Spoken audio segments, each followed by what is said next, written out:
कृष्णासीत सखा कश्चित ब्रह्मणो ब्रह्मवित्तमः विरक्त इंद्रियार्थेषु प्रसन्नात्मा जितेन्द्रियः। सामान्य नहीं है ये, भयभीत हो गई रुक्मणी, ये तो सामान्य है ही नहीं। ये कौन है? विरक्त इंद्रियार्थेषु प्रसन्नात्मा जितेन्द्रियः। पहली बार देखा है कोई जितेंद्रिय, प्रसन्नात्मा, दुखी नहीं है, दीन नहीं है, दुर्बल नहीं है, रो नहीं रहा है, हाय हाय हाय हाय नहीं कर रहा है, मेरे पास नहीं है, कुछ नहीं है, वैसे है वैसे है, कुछ बचा नहीं है, कहाँ से लाएं, कैसे दें, जेब में ठसा ठस पैसे हैं, देना नहीं चाहते, आदर नहीं करेंगे। ना ना ना, ये कोई ब्रह्म ज्ञानी है। विरक्त इंद्रियार्थेषु प्रसन्नात्मा जितेन्द्रिय। कौन है ये? कृष्णासीत सखा कश्चित ब्रह्मणो ब्रह्मवित्तमः। सामान्य ब्राह्मण नहीं है, वीतराग है, वैराग्यवान है, संतुष्टौ ये न केनचित्।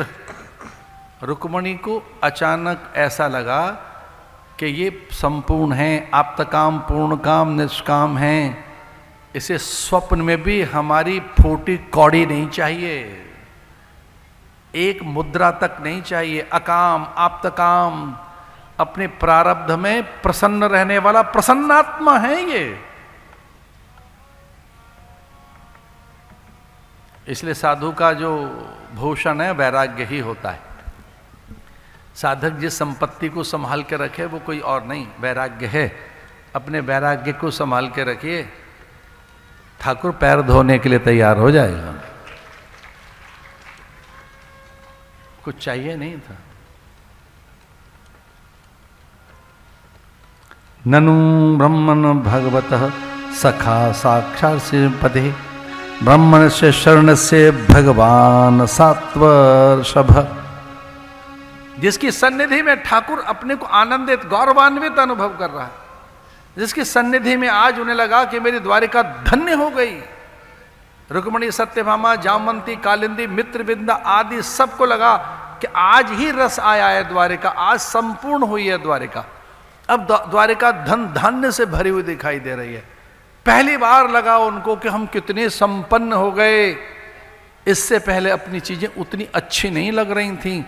आज सभी रानियों को और स्वयं द्वारिकाधीश को लगा कि द्वारिका कितनी उजली, सुंदर, पवित्र और संपन्न दिखाई दे रही है। किसके आने से? सुदामा के आने से। वो दीन है क्या? वो दरिद्र है क्या? वो फटेहाल कंगाल है क्या? वो वैराग्यवान महापुरुष है, विरक्त महापुरुष है, वो वीतराग है, वो ब्रह्मज्ञानी है। और रुक्मणी ने कान में फुसफुसाते हुए कहा द्वारिकाधीश से, हे स्वामिन, हे नाथ, ये द्वारिका सनाथ हो गई। अब कितनी सुंदर, मोहक, कितनी संपन्न, स्वस्थ और कितनी अत्यंत उत्कृष्ट दिखाई दे रही है ये द्वारिका। तो भगवान ने धीरे से कहा, सुदामा के चरण पड़े हैं तो मंगल हुआ है। और वो जल चारों ओर छड़क रही है। रुक्मणी माथे पर रख रही है, शीश झुकाकर चरणोदक का पान कर रही हैं लक्ष्मी जी, कि किसी महापुरुष के चरण धोने का अवसर हमें तो नहीं मिला। ये ठीक नहीं किया भगवान ने। शुभ कर्म इकट्ठे करने चाहिए पति पत्नी को, आज भूल गए। इस बड़े महान यज्ञ कर्म में हमारा साथ नहीं लिया, खुद ही करने लगे। तो चलो चरणोदक का तो मैं पान करूं, पादोदक का। सारे तीर्थ हमारे घर में आ गए। ये है ब्रह्मज्ञानी के आगमन का आनंद, जिसे सुदामा को फटेहाल समझते हैं। वो फटेहाल नहीं है, वो कंगाल और दीन नहीं है। वो दीन बंधु की आंखों में अश्रु भरने की सामर्थ्य रखता है। तो रो क्यों पड़े श्रीमान जी? लक्ष्मी ने पूछा, आंखों में अश्रु क्यों आ गए? ऐसा क्या हुआ? ये तो आप जानते ही थे वो दीन है, दरिद्र है, पहले से ही पहचानते थे। तो आंखों में अश्रु इतने क्यों? तो भगवान ने कहा, ये तो मैं जानता ही था कि उसकी ऐसी अवस्था है। इतनी देर क्यों लगाई मैंने, इस बात के लिए आंखों में आंसू थे। देर क्यों लगी? तो रुक्मणी ने समझाया कि देर इसलिए लगी कि वो श्रापित था, गुरु माता ने श्राप दिया था। आपके हिस्से के चने खा गया, आपका ही भाग खा गया, आपका हिस्सा खा गया।